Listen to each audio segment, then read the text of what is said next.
Here's a question. Will Congress stop President Biden from handing over powers to the World Health Organization? Republicans are trying to do that with a new bill, and they are using anti-China sentiment to push for support. Now, we spoke at length yesterday about how there's a renewed anti-China sentiment, which my theory is that it's meant to rile up Republicans who are otherwise aiming towards peace between Russia and Ukraine and saying, well, hey, if you're not pissed off enough about Russia, let me, I'll see you a Russia and I'll raise you a China. So we see a lot of anti-China rhetoric right now in the media. The media is just gobbling it up like ice cream. And Republicans have sort of latched on to this.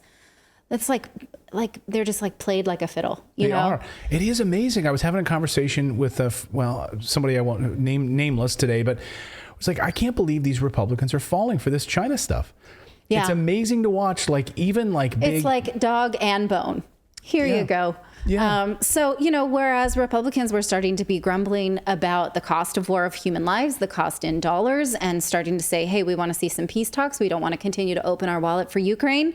And so the White House said, well, let me stir the pot a little bit. And they just sort of dropped a bomb with anti-China rhetoric, and Republicans are like, oh yeah, I'm all in. Okay. It's like a shark with blood in the water. So they think the way that we're connecting this to the World Health Organization is that Republicans believe that the World Health Organization is China controlled.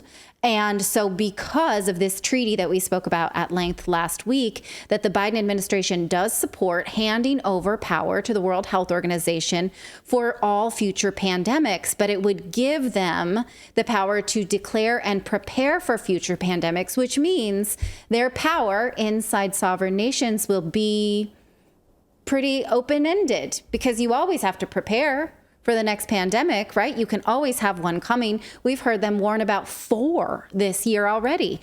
So this treaty is called the CA+. This is the summary we talked about just last week. It gives the WHO powers to define the next pandemic, to determine lockdowns. It gives them surveillance power. It gives them the power to determine treatments, vaccine mandates, vaccine distribution, vaccine intellectual property and profits, and the redistribution of pretty much everything. We talked about that at length. Now, the pandemic treaty gives them the power to declare and manage global pandemic emergencies. And they began to work out the draft of this treaty just today. So this had been in draft form for the last couple of months. And this week it kicked off the 4th meeting of the Intergovernmental Negotiating Body. Here they are today, doing this, working out the details of this document. And then they are expected to vote on it in May.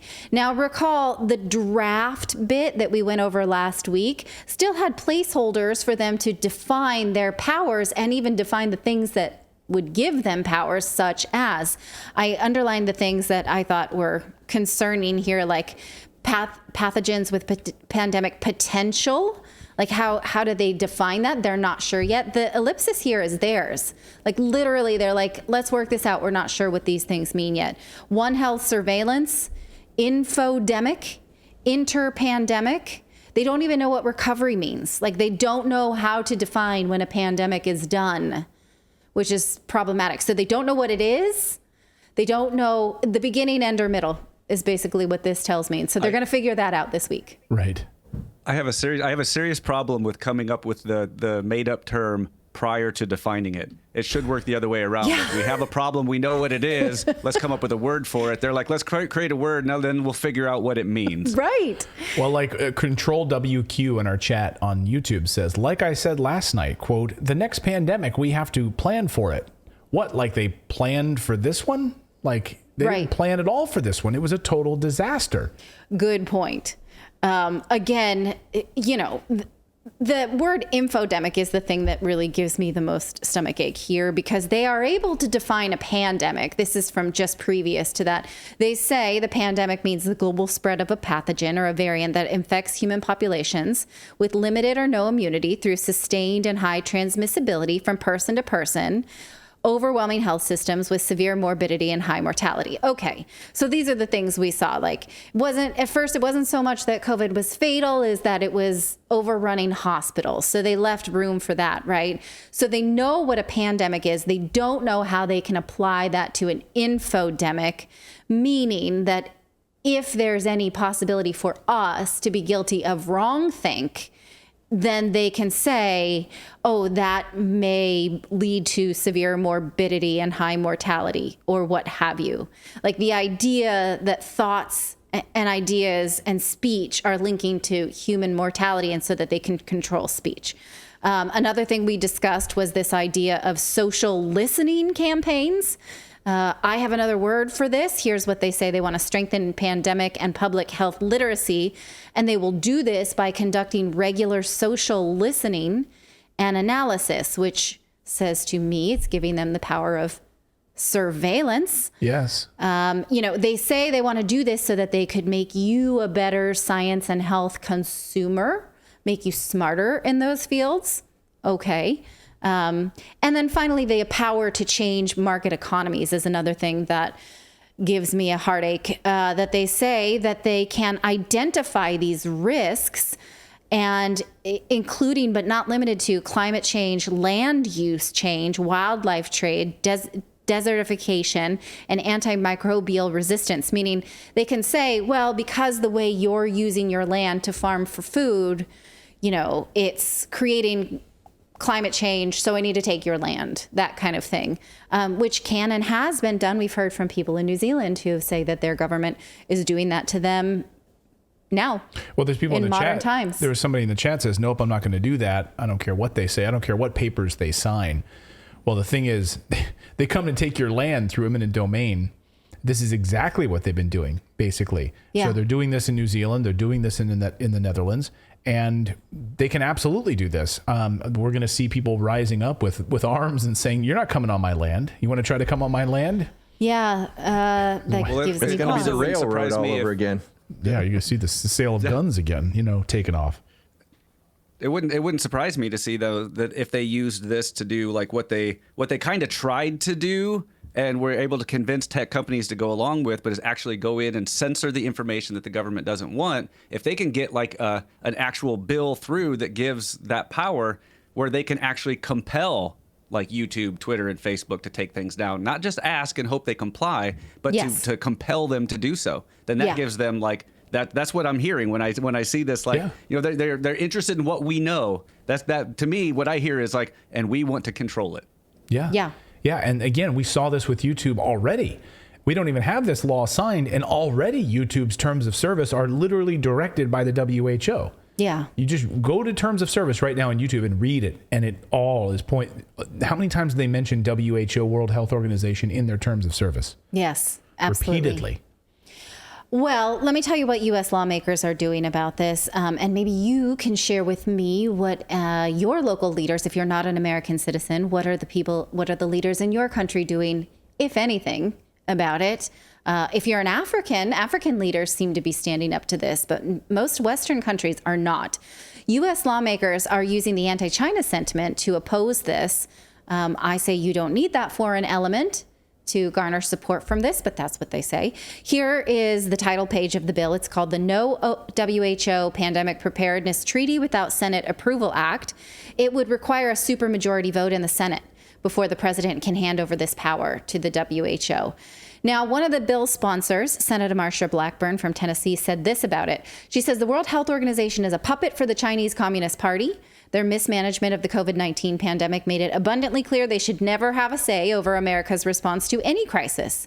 It's time for President Biden to put the rights of the American people ahead of the corrupt public health experts, in quotes, who are only interested in lining their pockets and amplifying Xi Jinping's propaganda.